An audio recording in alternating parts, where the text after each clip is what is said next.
Hoje a presença de Jamil Albuquerque, presidente da organização Mastermind para os Países da Língua Portuguesa, professor convidado da Universidade da Califórnia, ouvidor da ONU.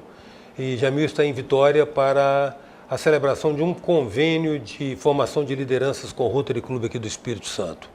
Jamil, você falou ontem muito sobre os atributos da liderança e mais do que isso, né, da necessidade da liderança na condução da sociedade. Mas a referência dessa formação é de um livro, de um trabalho fantástico desenvolvido pelo Napoleão Hill, nos Estados Unidos. Ele que foi assessor de presidentes, né? De três presidentes americanos. Wilson Roosevelt e outros tal.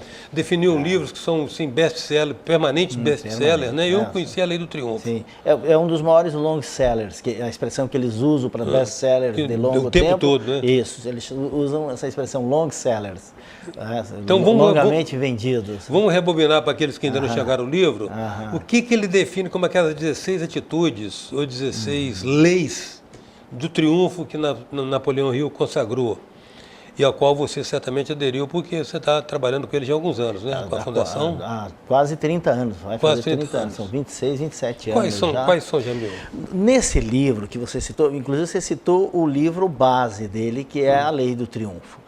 Esse livro, para escrever esse livro, ele passou 20 anos pesquisando, porque fazia parte de um acordo entre ele e o milionário do aço americano, o Sr. Andrew.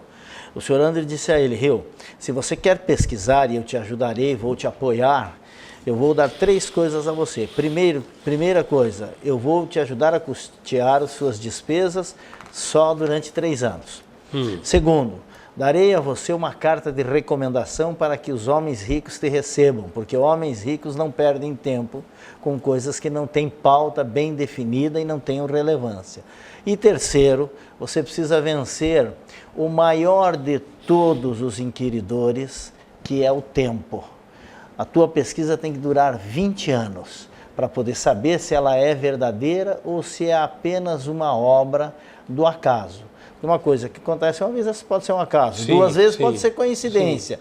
Agora, 3 vezes aí é padrão. Então, se manter ao longo do tempo. E assim ele fez, passou 20 anos pesquisando, ele pesquisou 16 mil empresários. Foi dele a primeira lista das 500 maiores empresas do mundo. Ele lançou em 1928 essa lista. Ele acompanhou os 500 homens mais ricos e os 45 homens mais ricos do seu tempo foram seus amigos pessoais, entre eles Firestone, Henry Ford, Graham Bell, foram pessoas que conviveram com Napoleão Hill, Thomas Edison, tem fotos juntos dos dois. Eles conviveram muito tempo juntos. No final, 20 anos depois, ele publicou o resultado desta pesquisa. Só que é um livro de 1.280 páginas.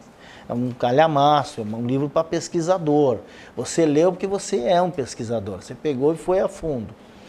Quando chegou depois, por volta de 35, ele teve dificuldade de vender o livro por ser um livro excessivamente grosso, um tijolo. Então ele criou um livro, ele reescreveu o livro mais enxuto e chamou de Quem Pensa Enriquece.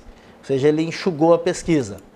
O Quem Pensa Enriquece é que se transformou no grande best-seller dele, com mais de 100 milhões de livros vendidos, e entre os 10 livros mais vendidos do planeta, depois da Bíblia Sagrada, os livros sagrados, o único de negócios é o livro de Napoleão Hill, segundo a pesquisa que aquele programa Conta Corrente fez sobre os livros mais vendidos do planeta.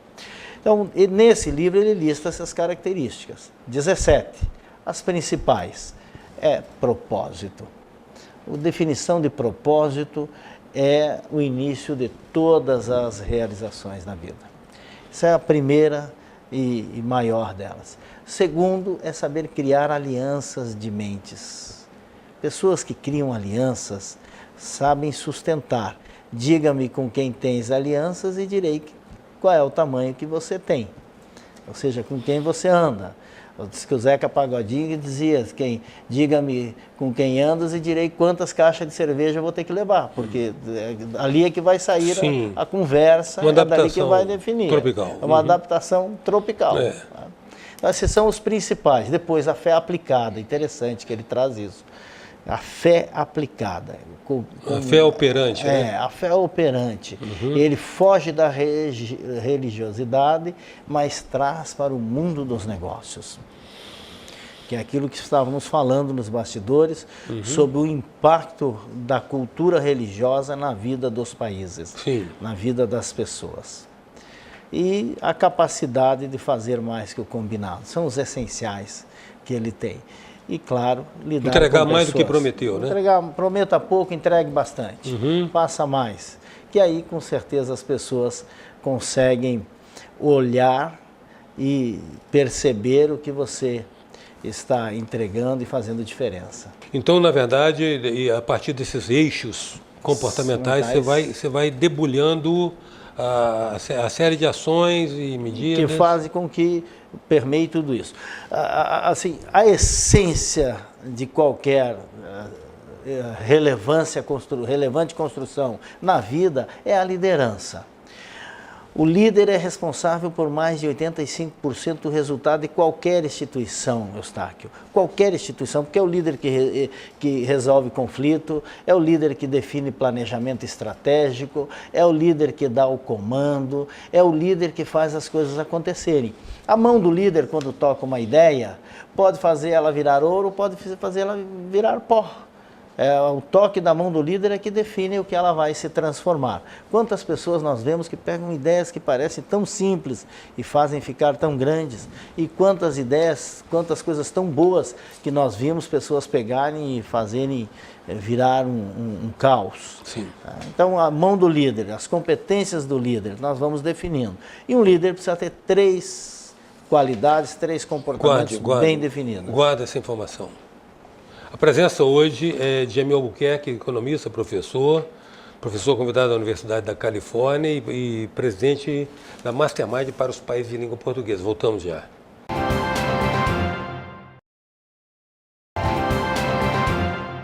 Voltamos com a presença do professor e economista Jamil Albuquerque. Jamil, tive que te interromper, porque você ia já, ainda no primeiro bloco, citando para nós as qualidades, requisitos, atributos necessários do líder. Porque na obra de Napoleão Hill, o fio condutor de tudo isso é a liderança. Okay. O que faz o líder ser o líder é a iniciativa, que é a atitude. Então, essa é a semente da liderança. O líder, para se sustentar, ele precisa ter 3 atributos bem definidos. O primeiro deles é visão. O que é a visão? Visão é o sonho esquadrinhado, porque o sonho é uma matéria etérea, vaga. Quando ela esquadrinha... Um sonho formatado. É a matéria-prima formatada, vira a visão. Quem tem visão, o tamanho da visão define o líder. A sua visão define quem você é, porque a tua visão vai definir que roupa você vai se vestir. Por quê? Porque se você tem uma visão grande, nobre, você começa a cuidar da aparência. Se você tem uma visão de longo prazo, ela define o que você vai comer. Você vai cuidar da saúde. Se você tem uma visão que seja uma visão forte, define com quem você vai andar. Então, o ABC do líder é a visão. E quem tem uma visão, enxerga os espaços vazios a serem ocupados. Uau. E todos nós, Eustáquio, todos nós, seres humanos, só seguimos alguém que está indo para algum lugar. Então, é fundamental que o líder tenha esta visão. Depois, para materializar esta visão, porque senão ela fica muito frágil, se você só fala e não traduz isso para a realidade, precisa ter a competência. Então, visão, segundo é competência. Competência é a capacidade de transformar ideias em realidade. A capacidade de fazer, é uma habilidade de fazer isso acontecer. Então, por isso é necessário o conhecimento, a formação, toda aquela estrutura do pensamento organizado para materializar a visão. E terceira é a resistência emocional. Não ter medo. O líder não pode ter medo. O líder precisa ter essa resistência. Tem uma máxima que diz assim: mais importante no líder que o conhecimento são os nervos. Ter nervos de aço, ter o estômago de aço inoxidável, conseguir apanhar, conseguir lidar com o seu medo. Porque quando você mostra o medo, você mostra a fraqueza. Porém, não existe nenhum ser humano que não tenha medo.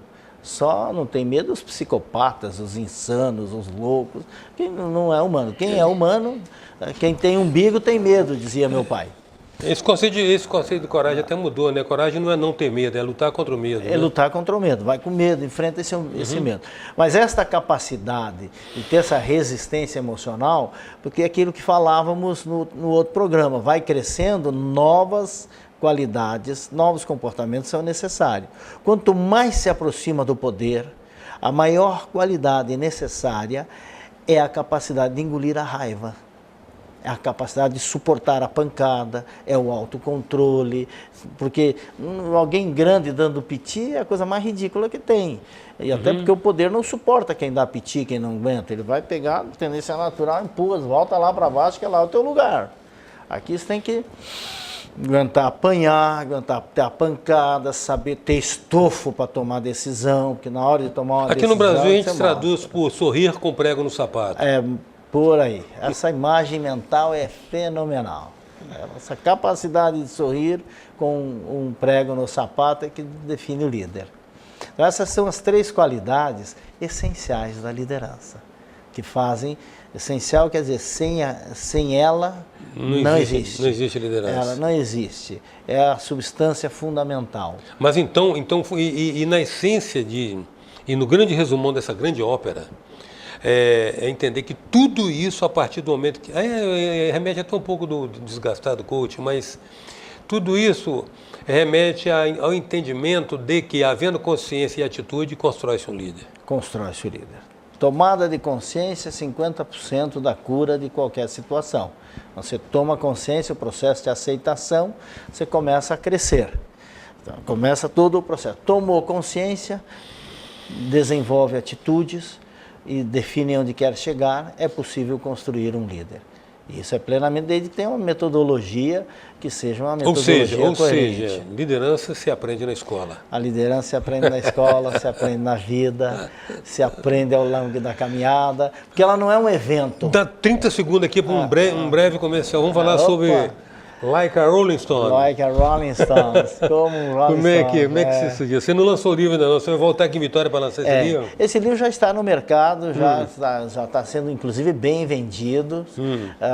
O Faustão o citou, por sinal, recentemente. Eu sei que é um concorrente teu, mas nessas horas, gente, até é bom rivalizar com os grandes. É briga de coelho manco com o leão esfomeado. Mas é bom bater nos grandes, porque aí você fica grande também. Né? Quem tem concorrente forte, fica forte. Quem tem concorrente fraco, fica forte. Sem dúvida. Citou também como um Rolling Stones nasceu do seguinte da questão, como é que um grupo de vovôs, eles, o mais novo dos Rolling Stones... Meio século.